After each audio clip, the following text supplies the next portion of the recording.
Hi എല്ലാവർക്കും നമസ്കാരം. ഇന്നത്തെ വീഡിയോയിൽ വളരെ പെട്ടെന്ന് തന്നെ തയ്യാറാക്കിയെടുക്കാൻ പറ്റുന്ന നല്ല അടിപൊളി ഒരു വെട്ട് കേക്കിൻ്റെ റെസിപ്പിയാണ്. വെറും 10 മിനിറ്റ് മതി കേട്ടോ നമുക്കിത് തയ്യാറാക്കാനായിട്ട്. കുട്ടികൾ സ്കൂൾ വിട്ട് വരുന്ന സമയത്തോ അല്ലെങ്കിൽ കുട്ടികൾക്ക് നമുക്ക് എന്തെങ്കിലും വീട്ടിൽ നിന്ന് തയ്യാറാക്കി സ്നാക്സ് ബോക്സിലൊക്കെ കൊടുത്തു വിടാനോ, വൈകുന്നേരം ചായ കുടിക്കാൻ നേരത്തെ എന്തെങ്കിലും വീട്ടിൽ തന്നെ തയ്യാറാക്കി കഴിക്കണം തോന്നുന്ന നേരത്തൊക്കെ ഇതൊന്ന് ട്രൈ ചെയ്ത് നോക്കണേ. അപ്പോൾ എൻ്റെ വീഡിയോ കണ്ടുകൊണ്ടിരിക്കുമ്പോൾ ഇഷ്ടപ്പെട്ടാൽ ലൈക്ക് ചെയ്യാനും ഷെയർ ചെയ്യാനും കമൻറ്റ് ചെയ്യാനും സപ്പോർട്ട് ചെയ്യാനും മറക്കരുത്. അപ്പം ഈ ഈസി വെട്ട് കേക്ക് തയ്യാറാക്കാനായിട്ട് ആദ്യം തന്നെ ഞാനിവിടെ ഒരു മിക്സിയുടെ ജാർ എടുത്തിട്ടുണ്ട്. ഇതിലേക്ക് 2 കോഴിമുട്ട പൊട്ടിച്ചൊഴിക്കുന്നുണ്ട്. അളവ് ഇതേ സെയിം ക്വാണ്ടിറ്റി തന്നെ എടുക്കണേ. 2 മുട്ടയുടെ അളവാണ് ഞാൻ ബാക്കി ഇൻഗ്രീഡിയൻസ് എല്ലാം കാണിക്കുന്നത്. അപ്പോൾ ആദ്യം നമ്മൾ തയ്യാറാക്കുവാണെങ്കിൽ കുറച്ച് ഇതുപോലെ 2 കോഴിമുട്ട എടുത്തിട്ട് തയ്യാറാക്കി നോക്കിയിട്ട് നമുക്ക് പെർഫെക്റ്റ് ആയിട്ട് വന്നു എന്ന് കണ്ടു കഴിയുമ്പം കുറച്ച് കൂടുതൽ നമുക്ക് തയ്യാറാക്കാവുന്നതാണ്. ഞാനിവിടെ 2 കോഴിമുട്ട എടുത്തിട്ടുണ്ട്. പിന്നെ മധുരത്തിന് ഒരു 1/2 കപ്പ് പഞ്ചസാര എടുത്തിട്ടുണ്ട്. ഇതിലേക്ക് ഒരു 3 മുഴുവനോടെയുള്ള ഏലക്ക കൂടെ ചേർത്ത് കൊടുത്തിട്ടുണ്ട്. ഇനി ഇതിലേക്ക് ഒരു നുള്ള് ഉപ്പ് കൂടെ ചേർത്തിട്ട് ഇത് നന്നായിട്ടൊന്ന് അടിച്ചെടുക്കാം നമുക്ക്. ഇത് കണ്ടോ, ഇതുപോലെ നന്നായിട്ടൊന്ന് അടിച്ചെടുക്കണം. അടിച്ചെടുത്ത ഈ കൂട്ട് നമുക്ക് വേറെ ഒരു പാത്രത്തിലേക്ക് മാറ്റി കൊടുക്കാം. നമുക്ക് മാവൊക്കെ നന്നായിട്ട് മിക്സ് ചെയ്യാൻ പറ്റിയ കുറച്ച് വലിയൊരു പാത്രം എടുക്കണം. അതിലേക്ക് ഞാൻ മാറ്റി കൊടുത്തു. ഇനി ഇതിലേക്ക് നമുക്ക് 1 കപ്പ് മൈദ ചേർത്ത് കൊടുക്കാം. അതോടൊപ്പം തന്നെ ഒരു 1/2 കപ്പ് റവ നമ്മൾ സാധാരണ ഉപ്പുമാവിനൊക്കെ ഉപയോഗിക്കുന്ന റവയാണ് ഞാൻ ഇതിലേക്ക് ചേർത്ത് കൊടുത്തിരിക്കുന്നത്. ഇതിലേക്ക് ഒരു നുള്ള് സോഡാപ്പൊടി കൂടെ ചേർത്ത് കൊടുത്തിട്ടുണ്ട്. എന്നിട്ട് ഇതിലേക്ക് ഒരു 2 സ്പൂണ് നെയ്യോ എണ്ണയോ നന്നായിട്ട് ചൂടാക്കിയിട്ട് ചൂടോടുകൂടെ ഇതിലേക്ക് ചേർത്ത് കൊടുത്തിട്ട് ഒരു സ്പൂണ് കൊണ്ട് ഇത് നമുക്കൊന്ന് മിക്സ് ചെയ്തെടുക്കാം.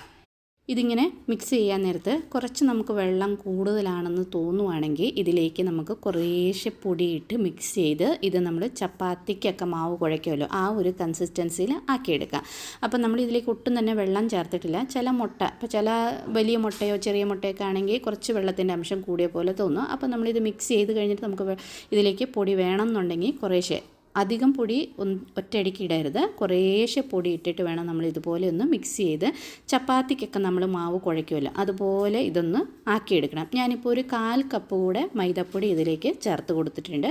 ഇതെല്ലാം ഇതുപോലെ നന്നായിട്ട് മിക്സ് ചെയ്ത് ഇനി കൈ കൊണ്ട് നമുക്കിതൊന്ന് മിക്സ് ചെയ്തെടുക്കാം. കയ്യിലൊന്ന് ഒട്ടുന്ന പോലെ തോന്നുവാണെങ്കിൽ നമുക്ക് കൈയൊന്ന് പതുക്കെ എണ്ണ ഒന്ന് കുറച്ചാക്കി കൊടുത്തിട്ട് ഇതുപോലെ ഒന്ന് നന്നായിട്ട് മിക്സ് ചെയ്തിട്ട് നന്നായിട്ട് നമ്മൾ ചപ്പാത്തിക്കൊക്കെ മാവ് കുഴയ്ക്കുന്ന പോലെ ഇത് കുഴച്ച് മാവ് സോഫ്റ്റാക്കി എടുക്കണം. അപ്പോൾ നല്ല സോഫ്റ്റായിട്ടുള്ള നല്ല ടേസ്റ്റി ആയിട്ടുള്ള വെട്ട് കേക്ക് നമുക്ക് തയ്യാറാക്കാം. ഇത് കണ്ടോ, ഇതുപോലെ നല്ല സോഫ്റ്റായി കഴിഞ്ഞ് കഴിയുമ്പം സമയം ഉണ്ടെങ്കിൽ ഒരു 10-15 മിനിറ്റ് നമുക്കിതൊന്ന് റെസ്റ്റ് ചെയ്യാനായിട്ട് വെക്കാം. സമയമില്ലെന്നുണ്ടെങ്കിൽ ഇങ്ങനെ തന്നെ നമുക്ക് തയ്യാറാക്കാവുന്നതാണ്.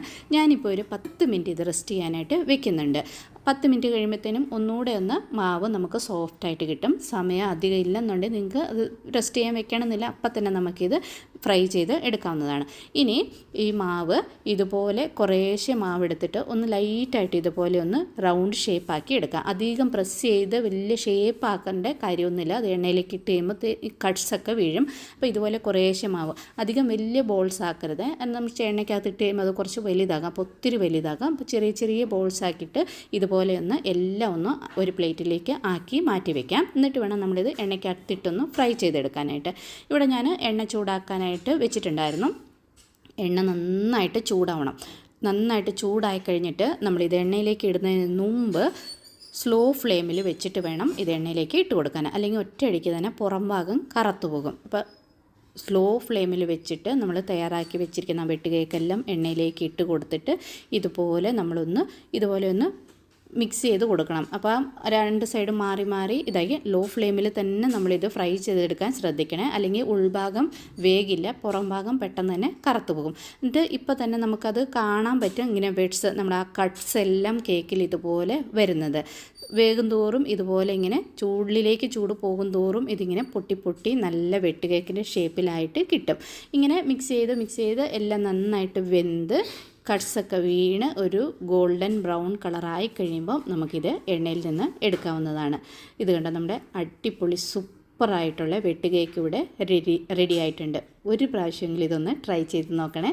നല്ല ടേസ്റ്റുമാണ്. നമ്മൾ റവയൊക്കെ ചേർത്ത് കാണാം, നല്ല ക്രിസ്പി ആയിട്ട്, പുറം ഭാഗം നല്ല ക്രിസ്പിയും ഉൾഭാഗം നല്ല സോഫ്റ്റും ആയിട്ടുള്ള വെട്ട് കേക്ക്. ഇനി നമുക്ക് ബാക്കിയുള്ള ആ വെട്ട് കേക്ക് എല്ലാം പെട്ടെന്ന് തന്നെ തയ്യാറാക്കിയെടുക്കാം. അപ്പം നമ്മൾ തീ ഒരിക്കലും കൂട്ടി വെച്ച് ഇത് ഫ്രൈ ചെയ്യരുത് കേട്ടോ. ഇത് കണ്ടോ, നമ്മുടെ സൂപ്പറായിട്ടുള്ള വെട്ട് കേക്ക് ഇവിടെ റെഡി ആയിട്ടുണ്ട്. അപ്പം വൈകുന്നേരം ചായക്ക് ഇതൊരു രണ്ടോ മൂന്നെണ്ണോ ഉണ്ടെങ്കിൽ ചായ കുശാലായി വീട്ടിലെല്ലാവർക്കും ഇഷ്ടപ്പെടും. കുട്ടികൾക്ക് പറയണ്ട. അപ്പം ഇതുപോലെ ഇനിയൊരു വീഡിയോ കാണാം.